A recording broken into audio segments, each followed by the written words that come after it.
कि वो जो युद्ध था वो इस विश्व का सबसे बड़ा धर्म युद्ध था, जो जब अपने समापन पर था तब 99 कौरव काल का ग्रास बन चुके हैं और जो दुर्योधन है वो भी मृत्यु शैया पर पड़े हुए हैं। तब उनसे मिलने उनके मित्र अश्वत्थामा आते हैं। तो जैसे ही दुर्योधन अश्वत्थामा को देखते हैं बड़े प्रसन्न हुए हैं, कहते हैं कि अंत समय में तुम आ गए, मुझे अच्छा लगा। अश्वत्थामा कहते हैं वो तो आना ही पड़ता। दुर्योधन कहते हैं लेकिन मुझे एक बात समझ नहीं आई। अश्वत्थामा कहते हैं कौन सी? दुर्योधन कहते हैं कि देखो इतने दिन तक युद्ध चला, अरे हमारी सेना में एक से बढ़कर एक बलशाली युद्ध। अश्वत्थामा तुम, भीष्म पितामह, कर्ण, लेकिन फिर भी हम हारे। अरे वो मात्र 5 पांडव, किसी का बाल भी बाका नहीं, ऐसी कौन सी बात है? तो अश्वत्थामा कहते हैं चिंता मत करो, अरे अभी नहीं मरे तो अब मर जाएंगे। दुर्योधन कहते हैं देखो जब तक मुझे शांति नहीं मिलेगी तब तक मैं उनके कटे हुए सर ना देखूं। तो अश्वत्थामा कहते हैं मित्र चिंता मत करो, अभी संध्या का समय है, 5 पांडव अपने शिविर में आराम कर रहे हैं। एक काम करता हूं, जाता हूं और 5 के सर काट कर लाता हूं। दुर्योधन कहते हैं ठीक है। तब महाराज अश्वत्थामा जाते हैं। तो अब शिविर में अंधेरा है, वहां पर 5 व्यक्ति सो रहे हैं, तो लगता है कि ये होना हो 5 पांडव ही। तो जाते हैं 5 के सर काटते हैं और दुर्योधन के सामने लाते हैं। अब जैसे ही दुर्योधन पहले शीश पर से वस्त्र हटाते हैं, तुरंत दूसरे पर से हटाए, करते करते 5 शीश पर से वस्त्र हटा लिया। जैसे ही वो देखा तो सिर पकड़कर रोने लगे। कहते ये क्या करा? अरे तुमने पांडव नहीं, पांडव पुत्रों का वध कर दिया। अरे मित्र यही तो थे वो जो हमारी मृत्यु के बाद हमारा श्राद्ध इत्यादि करते, तुमने तो हमारे कुल का विनाश कर दिया। ऐसे करते करते दुर्योधन रोने लगते हैं और मृत्यु को प्राप्त हो गए। अब महाराज 5 पांडव को पता चलता है कि उनके पुत्रों का वध हो गया है। दौड़े दौड़े शिविर में गए, शिविर में देखा 5 का शीश नहीं है, तुरंत बाहर आए हैं। तो आकर के पहरेदार से पूछते हैं कि कौन आया था? कहते हैं अश्वत्थामा आए थे। अब जैसे अश्वत्थामा का नाम सुना बस हर तरफ अश्वत्थामा को ढूंढा जा रहा है।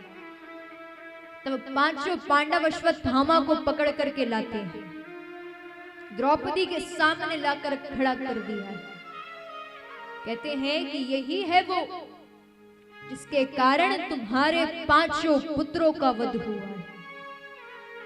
द्रौपदी शोक के सागर में डूबी। महाराज जब आपके बच्चे को एक चोट लग जाती है तो आप कितनी दुखी होती है। तो सोचिए वहां द्रौपदी के 5 पुत्र का वध हो गया है, तो द्रौपदी कितने शोक में होंगी। तो द्रौपदी से कहते हैं तुम कहो तो इसी क्षण इसको मार देते हैं। द्रौपदी कहती हैं यदि इनको मार दिया तो इनमें और हम में फर्क क्या है? मतलब जो गलती सामने वाले व्यक्ति ने करी है वो गलती हम भी करने लगे। तो कहते हैं कि क्या करें? द्रौपदी कहती हैं इनको अपमानित कीजिए, क्योंकि किसी भी व्यक्ति के जीवन में सबसे बड़ा उसका सम्मान होता है। हर व्यक्ति सम्मान पाने के लिए काम करता है। यदि कोई जीते जी उसका अपमान कर दे इससे बुरी बात कोई नहीं है। तो द्रौपदी कहती है इनको अपमानित कीजिए, लज्जित कीजिए। तब महाराज अश्वत्थामा को अपमानित करा जाता है और उनके शीश पर एक मणि लगी हुई, उस मणि को निकाल लिया है। और उसके बाद अश्वत्थामा को राज्य से निर्वासित कर दिया है। तब अश्वत्थामा क्रोध में आकर के ब्रह्मास्त्र छोड़ते हैं। क्रोध में आकर के कहते हैं कि इतना ही शौक है मुझे अपमानित करने का, तो जाओ मैं अपने ब्रह्मास्त्र को आदेश देता हूं कि जो पांडव पुत्र अभिमन्यु की पत्नी उत्तरा गर्भवती है, जिसके गर्भ में कुल का आखिरी बालक पल रहा है, ये ब्रह्मास्त्र जाकर के उसके गर्भ को खंडित कर दे। जैसे ही ये कहते हैं ब्रह्मास्त्र जाता है उत्तरा के गर्भ को खंडित करने के लिए, तो उत्तरा को काफी पीड़ा हो रही है। अब दौड़ी दौड़ी आती हैं श्री कृष्ण के पास। वहां पर सब थे, पर दौड़ी दौड़ी गई श्री कृष्ण के पास। सभी उनके पुत्रों को श्रद्धांजलि दे रहे थे। श्री कृष्ण के पास जाकर के रोने लगी हैं, कन्हैया अब तो रक्षा करो। तब महाराज भक्त का रोना देखकर पहली बार भगवान किसी के गर्भ में प्रवेश करते हैं, तो भगवान सूक्ष्म रूप धारण करते हैं और उत्तरा के गर्भ में प्रवेश कर गए हैं। तो देखते हैं कि उत्तरा के गर्भ में कुछ छोटे से बालक बैठे हुए हैं। सबसे पहले तो गर्भ में चारों तरफ से एक सुरक्षा चक्र बनाते हैं। ब्रह्मास्त्र आता है।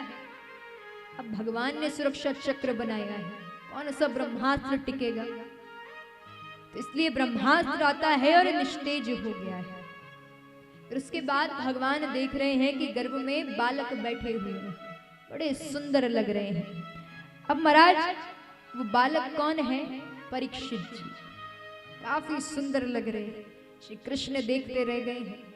फिर कुछ समय बाद श्री कृष्ण उत्तरा के गर्भ से बाहर आते हैं, अपने वास्तविक रूप में आ गए हैं। तो देखा जाए तो श्री कृष्ण और परीक्षित जी भाई हैं, कि उत्तरा के गर्भ से पहले श्री कृष्ण आए और उसके बाद राजा परीक्षित जी जन्म लेते हैं। इसीलिए सभी राजा परीक्षित जी को प्रणाम करते हैं।